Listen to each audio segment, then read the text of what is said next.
Here with NSU soccer co-head coach Jess Jobe. You're about to board a bus to Beaumont here for the Southland Conference Tournament. And Jess, kind of the growing theme coming into this season, it had been a while since you guys had played any competition. It's been, kind of the same. You guys haven't played in a tournament setting in, over a year and a half.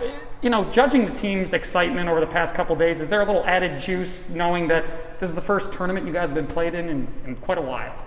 Yeah, I think we're at a point in this program from an expectations point where I don't think we need to talk about adding juice anymore. We're mature, we're experienced. We were here last year. We just fell short, or in 2019 rather, and it's been a long time since that. But we're going in with the expectation to do well and to succeed, and that has played a lot into our preparation over the past week or so. And not playing a tournament in a long time certainly helps get excited for it, but we've been looking forward to this for a long time, and we've been preparing for it for a long time. We've been very intentional about how we've used the time in between, and so it's finally here. We're excited and ready to go, and I think the girls will most certainly share that sentiment.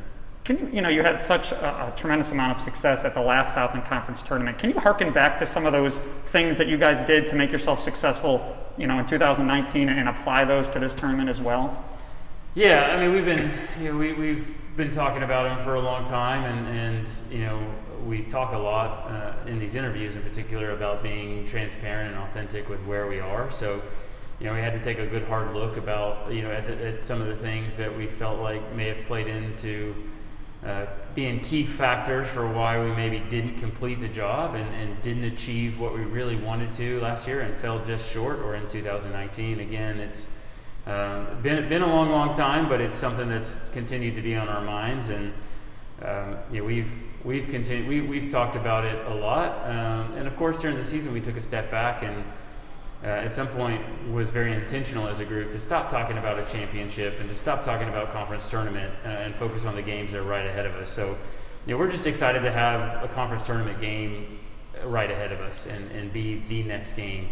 And we're waiting to find out who that's going to be and where seedings are going to fall. Is that the SFA and Sam Houston are playing right now as we're conducting this interview. So, we'll see where that leaves us, and we'll get focused. But we're excited to be back and excited to carry on with where we left off. Sure. Yeah, and again, kind of piggybacking off that, this isn't your first time you guys have played in a tournament. What are the sorts of challenges you guys are going to be facing? Likely playing multiple games in such a compact time.